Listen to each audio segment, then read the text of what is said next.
as former President Donald Trump continues to campaign nationwide ahead of the 2022 midterms, and with Joe Biden's approval rating at an all-time low, many are looking ahead, not to the 2022 midterms, but rather to the 2024 presidency. More specifically, who will be the GOP presidential nominee, and will that person have a good chance of winning the presidency against Joe Biden? The elephant in the room and frontrunner is former President Trump. But as people are beginning to consider alternatives, and with that, the picture shifts to another potential candidate, one whose star power equals or even exceeds Trump's, Ron DeSantis. With Ron DeSantis, many GOP analysts and strategists hope that there is a formidable, less polarizing second option to President Trump that can challenge President Biden in 2024. The polling so far backs that up. Ron DeSantis is by far the most popular Republican frontrunner not named Trump. But can he, and will he, run for president, and what will that run look like?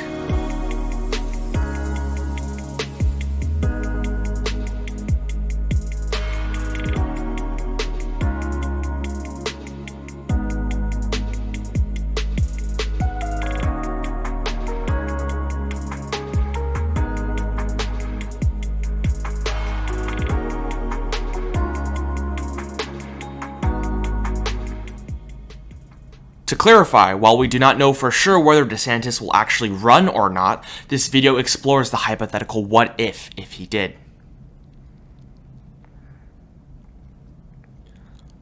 Let's start with DeSantis' background to get a better understanding of how he rose to prominence in the GOP. After DeSantis' service in the military, he earned a special job in the DOJ as a special assistant under the Bush administration. In 2012, DeSantis then ran for Congress in Florida's 16th district, winning by over 15 points. In 2018, then Congressman DeSantis ran for governor, winning by a very narrow margin. Governor DeSantis rose to prominence among many Republicans, largely due to his hardline stances on COVID lockdowns, during a time when most blue states locked down their states. DeSantis emerged as the biggest vocal critic of lockdowns, separating himself from other GOP governors. Conservative voters are consistently drawn to the governor's fights with big business, his opposition to transgenders competing in women's sports, and pushes around education-related issues like critical race theory and classroom instructions regarding gender and sexual orientation. His battle with Disney over the quote-unquote "Don't Say Gay" bill gave him weeks of national coverage.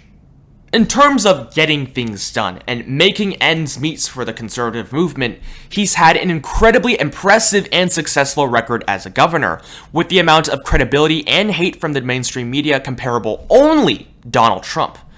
We'll explain why that's important in a minute.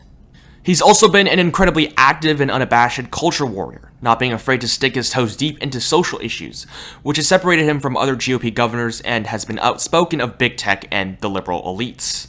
He was also an ardent supporter of Trump and is considered by most Republicans as the best governor in all of the US. Currently, he's expected to beat former Florida Governor Charlie Crist in the 2022 Florida gubernatorial election. Although it's possible that DeSantis would hold on until 2028 to run for president, logistically speaking, it doesn't make much sense for him to do that. Let me explain.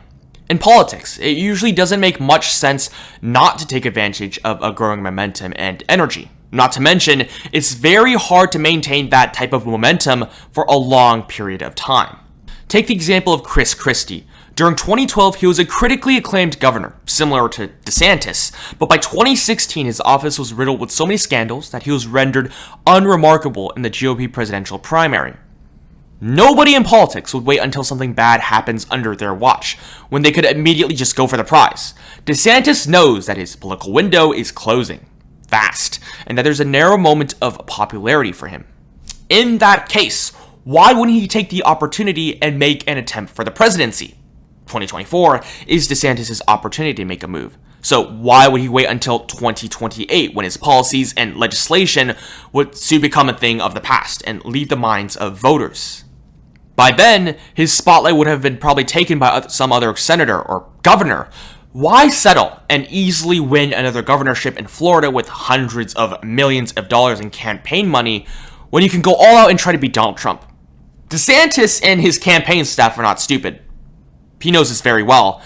And currently, many political analysts are under the impression that he may actually make the run for presidency. There's a lot of signs that point to that fact. Currently, he's on a national speaking tour, campaigning for Republicans J.D. Vance, Blake Masters, and Carrie Lake, all of whom are the furthest to the right of Republicans. By associating with these individuals, Ron DeSantis is making his name known. During his speeches, he not only shifts his rhetoric to talking about Americans, but also touts his own accomplishments in Florida.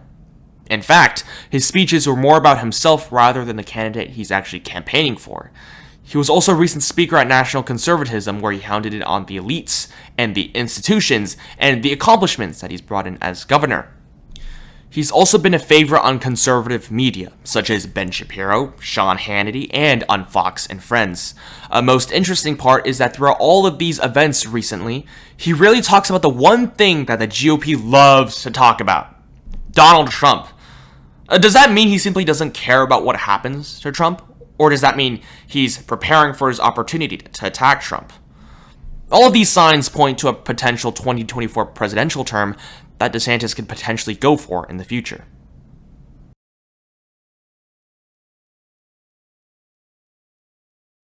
While Trump is the frontrunner among every potential Republican nominee, Ron DeSantis is not too far behind. While Trump is still king among GOP voters with a far greater name recognition and influence, he does not have the same amount of influence as he once did prior to the 2020 and 2016 elections. His poll numbers are now showing cracks among Republican voters. According to a new YouGov poll, Trump has 48% among Republican voters and DeSantis with 34%, with 17% unsure of their choices. Among independent voters who can vote in Republican primaries, DeSantis garnered 42% compared to Trump's 36%. Over the summer, in a New Hampshire GOP poll, DeSantis garnered 39% of the vote, while Trump garnered 37% of the vote. This is important, as New Hampshire is one of the first states that casts ballots for the nominee. At that point, Trump and DeSantis appear to be statistically equivalent, with even some talks from the former president's campaign staff to announce his bid early to gain a jump on DeSantis. So yes, DeSantis at that point really did have a chance to overtake Trump in polling and would have been an incredibly difficult challenger for the former president. However, with the recent FBI raid on Mar-a-Lago, the majority of the GOP base seems to have consolidated behind Trump, which has led to DeSantis' numbers slipping significantly. This gives Trump less pressure to declare his presidency as early as possible and gives him breathing room to make a decision on his presidency in the near future. However, can DeSantis actually win?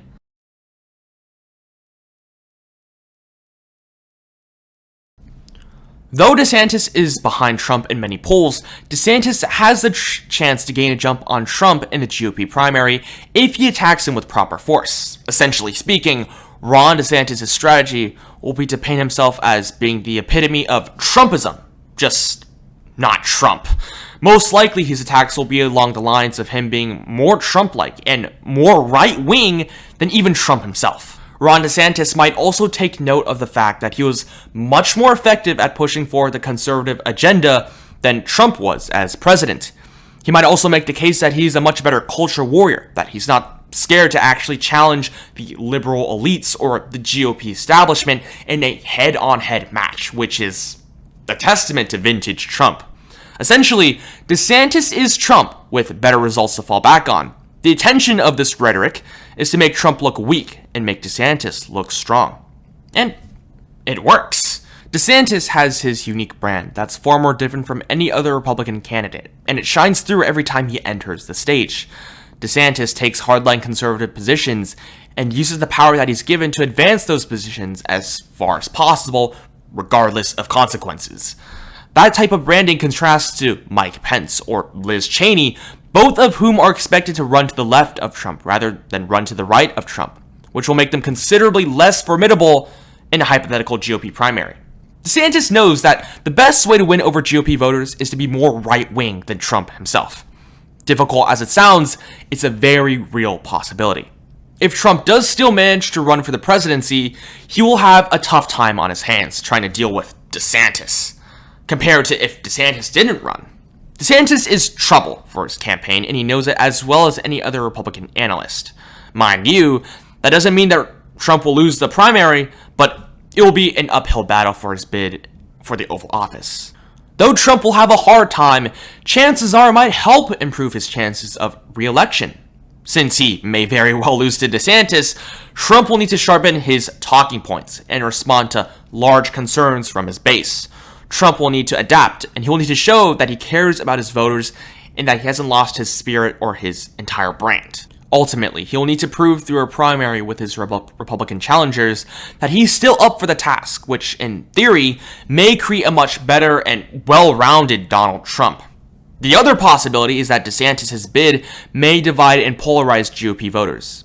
However, with Trump's and DeSantis' agenda being so similar, it's not very likely, although it is a possibility. This is a very likely scenario that may happen if DeSantis makes a run for the presidency. At this point in time, the biggest challenge for the GOP in the midterms and in 2024 will be to avoid infighting among their voters and to maintain energy among their constituency and focus all of their attacks on Joe Biden and the Democrats. With DeSantis in the mix, along with a slew of other candidates, it's hard to know what will happen in the future in 2024. Either way, this is another thing to pay attention to in the upcoming years before both the 2022 midterms and the 2024 presidential election. Hey, if you made it to the end of this video, that must mean you must have liked the video. If you enjoyed it, please consider subscribing and liking the video, as in the future, we will make more content like this. As always, peace.